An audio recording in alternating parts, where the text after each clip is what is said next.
promosi, terus di pengembangan produk ini sedikit udah adalah gitu materi yang tersampaikan kepada teman-teman.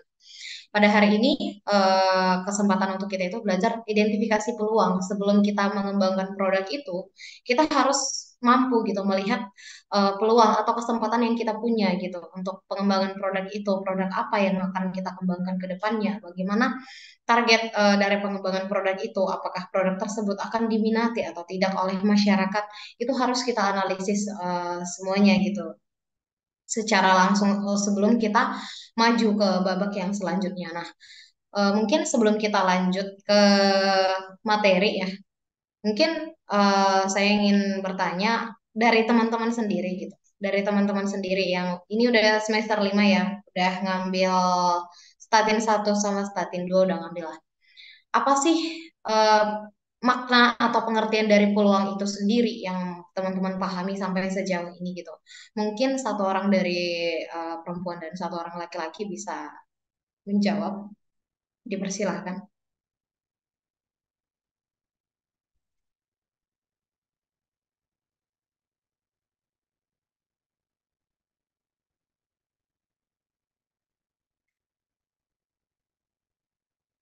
Oke,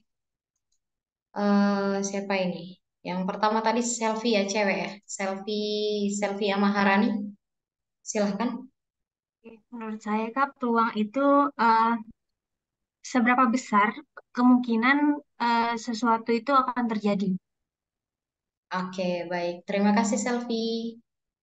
Lanjut, Dani Dermawan. Izin menjawab, Kak. Menurut saya peluang dari sebuah pengembangan produk itu kemungkinan atau kesempatan yang bisa diperoleh perusahaan untuk mengembangkan suatu produknya gitu, Kak. Oke, baik. Baik, terima kasih teman-teman. Nah, jawaban dari teman-teman tadi, duanya itu benar ya, tidak ada yang salah gitu. Peluang itu merupakan kesempatan yang akan kita miliki itu bagaimana sih? Nah, dalam dalam identifikasi peluang ini nanti kita mengharapkan dari teman-teman semua itu bisa gitu paham gitu proses identifikasi peluang itu bagaimana sih sebenarnya gitu dalam P3 ini gitu. Terus kemudian mampu mengenali peluang dalam pengembangan produk itu sendiri. Nah, di sini ada garis besarnya, yang gak usah dibaca ya. Nah, di sini peluang. Apa sih peluang itu gitu. Nah, tadi kan teman-teman sudah jelasin Kak kesempatan Kak bagaimana kita dapat melihat kemungkinan sesuatu dapat kita kembangkan. Nah, di P3 itu sendiri, peluang itu merupakan ide untuk sebuah produk yang akan kita kembangkan ke depannya. Mungkin dari perkenalan mata kuliahnya pengembangan produk mungkin teman-teman udah tahu gitu. Akhirnya dari perkuliahan ini nanti ujungnya itu apa gitu. Output dari perkuliahan ini di akhir itu nanti apa. Nah, jadi nanti di perkuliahan ini harapannya gitu teman-teman itu bisa menghasilkan sebuah produk yang baru gitu di pasaran gitu. Nah, sebuah produk yang memiliki kelebihan tersendiri gitu. Mungkin dari produk-produk yang sudah ada selama ini gitu. Nah, dalam P3 itu sendiri juga disebutkan bahwa peluang ini merupakan sebuah deskripsi di awal produk gitu. Sebuah deskripsi sebelum kita memulai, oh ini dibutuhin nih sama masyarakat, oh ini harus dibuat gitu. Kita harus mendeskripsikannya di awal begitu. Nah, terus peluang ini dapat juga disebutkan sebagai kebutuhan masyarakat yang kita ketahui. Nah, kebutuhan masyarakat ini kita ketahui namun belum terpenuhi gitu. Namun belum terpenuhi. Kemudian bisa juga peluang ini disebut sebagai penemuan-penemuan teknologi baru. Mungkin ini kalau kita di eh, tahap strata satu atau S1 itu mungkin kalau penemuan teknologi baru ini belum terlalu dipaksakan gitu. Nah, jadi namun itu menjadi salah satu peluang dari P3 sendiri. Nah, kemudian keseimbangan kebutuhan dan solusi. Apa sih maksudnya keseimbangan kebutuhan dan solusi? Seperti yang sudah saya sampaikan sebelumnya gitu. Kita dapat melihat peluang itu apabila kita dapat menemukan di masyarakat itu ada butuh sesuatu gitu. Namun di masyarakat juga itu belum ada dipasarkan gitu. Nah, itu merupakan sebuah kebutuhan yang kita tahu cara mengembangkannya berarti kita dapat memenuhinya dengan menghasilkan sebuah solusi begitu. Kemudian Di sini juga dapat dilihat pada tahap awal pengembangan, ketidakpastian menutupi masa depan sehingga peluang itu disebut juga sebagai sebuah hipotesis. Nah, pada umumnya peluang itu dapat kita nilai begitu. Keberhasilannya sejauh apa, kemungkinan itu gagalnya sejauh apa. Pada umumnya itu bisa kita nilai gitu. Seperti contoh singkatnya itu dalam konsumen di perusahaan Procter dan Gamble ini, mungkin peluang yang bisa kita hasilkan itu adalah kita membuat keluaran alat pembersih jenis baru gitu. Dan mungkin saja peluang itu belum tidak semata-mata harus keluar dari kita sendiri gitu. Peluang itu tidak semata-mata dari kita yang menganalisis gitu. Nah, terkadang peluang itu seandainya kita punya perusahaan gitu kan. Kita punya perusahaan entah contohnya produk makanan lah, contohnya produk makanan. Nah, terus dari pelanggan-pelanggan yang udah biasa datang ke kita itu beberapa kali pasti ada yang menyampaikan kepada kita gitu. Eh, Mbak atau Pak atau Ibu gitu, tolong dong gitu. Kayaknya kalau diproduksi jenis rasa ini itu bagus deh gitu kan. Nah, terus dari tanggapan-tanggapan dari pelanggan itu tadi, dari saran-saran dari pelanggan itu tadi, kita juga dapat menemukan sebuah peluang gitu. Nah, kemudian di sini dapat kita lanjut. Nah, sebentar lagi kita akan belajar jenis-jenis peluang itu, jenis-jenis peluang itu apa aja gitu, dan di mana saja, dan identifikasinya itu langkah apa saja sih yang harus kita lakukan agar kita dapat mengetahui sebuah peluang pengembangan produk. Nah, dalam di teknik industri sendiri dalam basis yang berbasis teknologi itu ada dapat kita klasifikasikan ke dalam dua dapat kita klasifikasikan ke dalam dua bagian, yaitu yang pertama itu adalah pengetahuan tentang teknologi, terus yang kedua itu adalah pengetahuan tentang pasar. Nah, ini di sebelah kanan di sini teman-teman dapat melihat gitu Nggak dapat terkait ya Kak, kayak pengetahuan. gini posisinya. Seru dulu. Halo Syakira, ada apa? Ada yang mau ditanyakan? Enggak Kak, maaf Kak kepencet. Oke, baik. Lebih diperhatikan lagi ya teman-teman. Di sini teman-teman dapat melihat gitu, untuk mencari peluang itu kita juga harus menganalisis ke pasar gitu. Nah, nanti ini akan dijelaskan lebih lanjut apa yang dimaksud horizon 1 itu di tahap yang bagaimana, horizon 2 itu di tahap yang bagaimana, dan di horizon 3 itu di tahap yang bagaimana. Nah, di sini sendiri sebenarnya teman-teman sudah bisa lihat sendiri. Apabila sudah berada di horizon 3 berarti kita harus menemukan sebuah kategori produk baru untuk dikembangkan begitu. Berarti benar-benar produk itu dibutuhin sama masyarakat, namun sama sekali belum ada di pasar dan sama sekali belum ada produknya. Gitu. Nah, sekarang kita lanjut. Nah, di sini kita masuk ke jenis peluang, masih di jenis peluang gitu. Nah, di sini kita dapat melihat jenis kesempatan atau peluang yang dapat kita lakukan gitu dalam pada saat proses skala perbaikan gitu. Pada saat kita ingin melakukan proses pengembangan produk gitu. Nah, di sini ini sebenarnya ini horizon 1, ini yang cakrawala. Cakrawala ini sebenarnya horizon 1, horizon 2, horizon 3 gitu. Nah, ini seperti yang di atas tadi, seperti yang di atas ini mungkin teman-teman sudah bisa baca begitu. Nah, apabila di horizon 1 itu skala perbaikan yang bisa kita lakukan itu biasanya peningkatannya lumayan besar.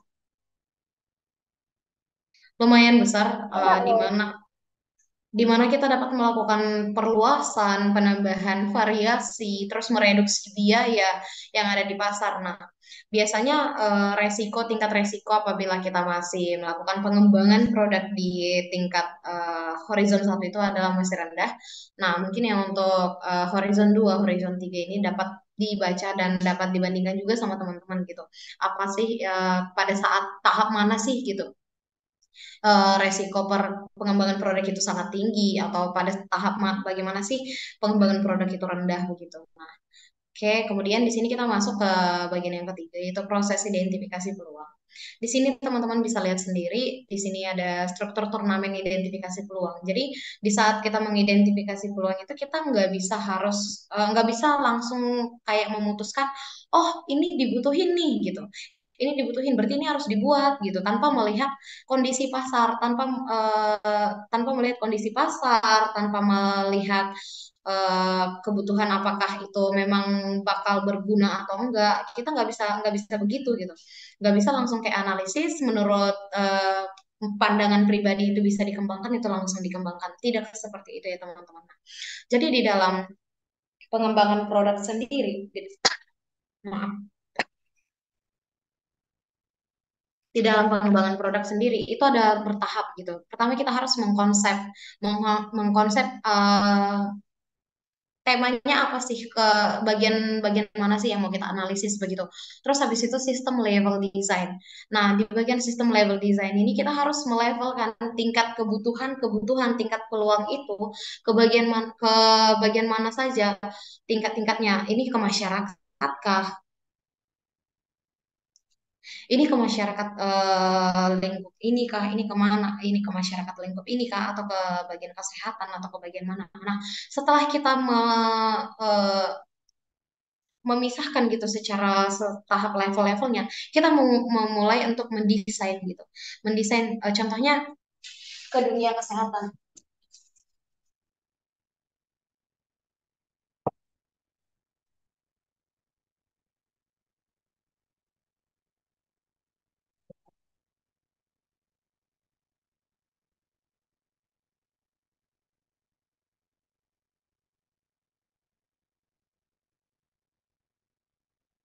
Contohnya kita membutuhkan pengembangan produk ke dunia kesehatan, dibutuhkan di sebuah rumah sakit atau di beberapa rumah sakit setelah melakukan definisi. Ada produk atau pengembangan alat baru yang dibutuhkan untuk pasien gitu. Nah, dan dari analisis yang setelah kita lakukan, dari identifikasi yang telah kita lakukan itu memungkinkan untuk dikembangkan gitu. Kita memulai detail desainnya, kegunaannya bagaimana, terus ukuran alat itu bagaimana gitu. Nah, kemudian setelah kita mendesain, kita harus melakukan pengetesan gitu, melakukan pengetesan terhadap alat tersebut. Apakah alat tersebut layak untuk digunakan? Apakah layak peralatan tersebut, produk yang kita kembangkan tersebut layak untuk dipasarkan gitu. Setelah semua uji tersebut kita lalui, baru kita benar-benar memproduksi di tahap akhir gitu, memproduksi produk jadinya begitu. Nah, kemudian di sini untuk identifikasi peluang sendiri itu yang pertama itu biasanya tujuannya itu kita untuk menghasilkan sejumlah besar peluang ini untuk menciptakan lebih banyak peluang begitu tanpa mengorbankan kualitas rata-ratanya. Maksudnya apa di sini teman-teman? Kita harus melihat peluang ini agar nanti di akhir itu nggak rugi. Kenapa sih bisa rugi itu? Karena apa gunanya kamu mengembangkan sebuah produk yang pada umumnya nanti nggak laku gitu di pasaran, nggak dibutuhin sama masyarakat gitu. Nah, kemudian yang kedua itu mencari peluang berkualitas tinggi. Jadi maksudnya di sini kita harus produk yang kita keluarkan itu selain dibutuhkan sama masyarakat tentunya juga memiliki kualitas gitu. Nah, yang ketiga ini adalah menciptakan variasi. Nah, maksudnya di sini itu sebenarnya selain dalam menciptakan variasi ini kita tidak harus menemukan yang benar-benar baru gitu. Di sini di sini kita juga bisa mengembangkan produk itu dengan sudah ada, namun kita ubah atau kita lebih maksimalkan gitu fungsi dari produk yang sudah ada itu. Nah, di sini proses identifikasi peluang itu ada 5, yaitu yang pertama itu menetapkan piagam ini sebenarnya adalah bagaimana cara kita menetapkan kategorinya, menetapkan peringkat produk ini akan dikembangkan sejauh mana gitu. Nah, di sini mungkin bisa dibaca sama teman-teman ada 6 gitu proses identifikasi dari peluang itu sendiri. Nah, sebelumnya saya mohon maaf ya teman-teman kalau saya ngajarnya kurang baik juga soalnya kondisinya kurang sehat juga. Mungkin kita singkat-singkat aja gitu ya. Nah, di sini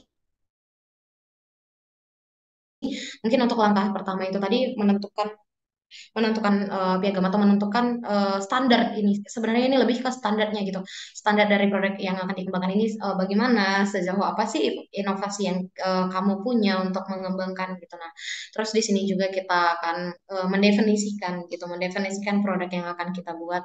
Terus menargetkan gitu kapan contohnya produk itu akan layak dipasarkan gitu ke masyarakat. Nah, sini juga ada langkah kedua dari analisis itu tadi kita melihatlah nilai-nilai keseimbangan ke pasar itu bagaimana gitu. Nah, terus di sini juga teknik untuk menghasilkan peluang itu sendiri.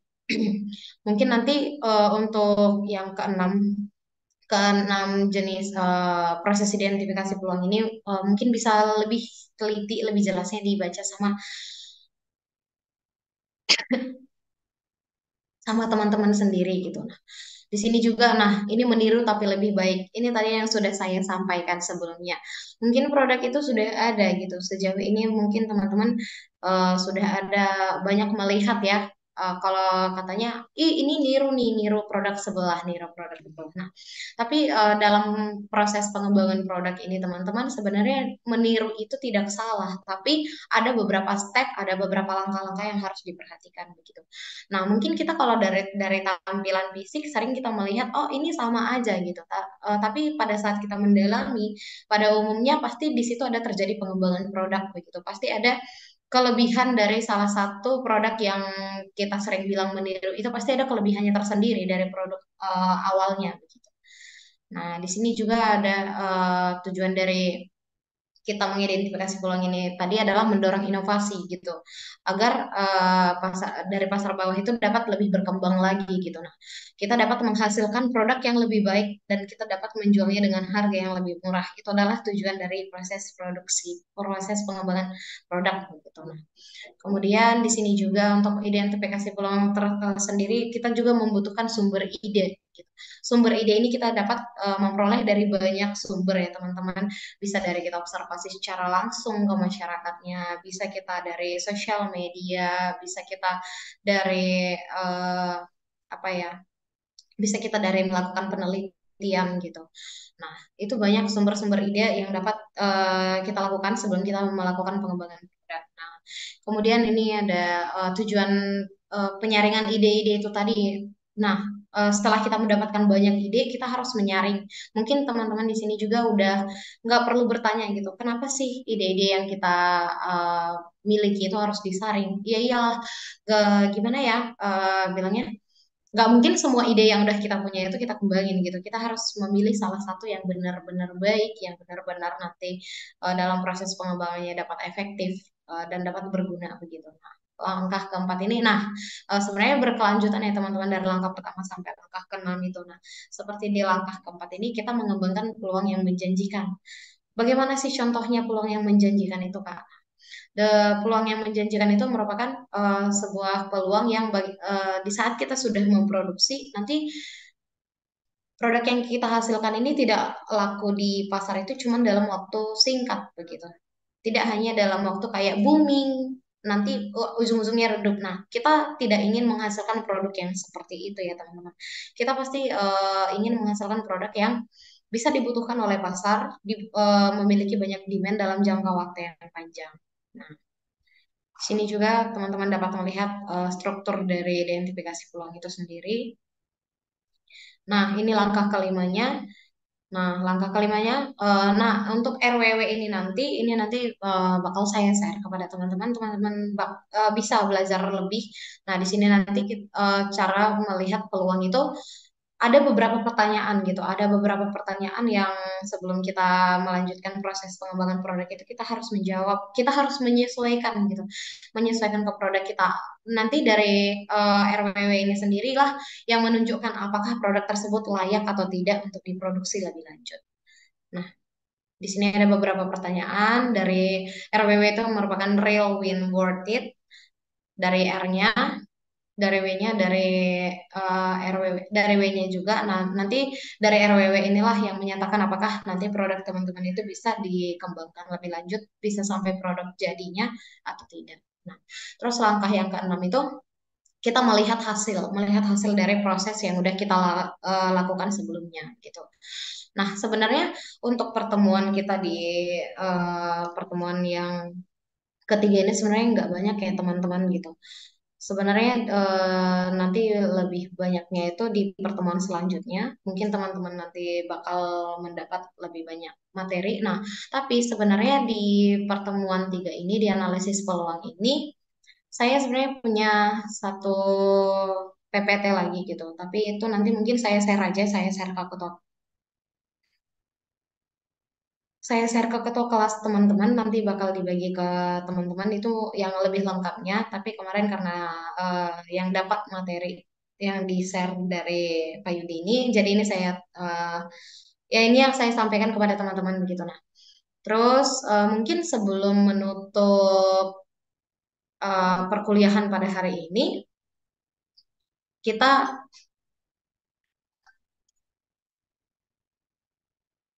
halo Pak.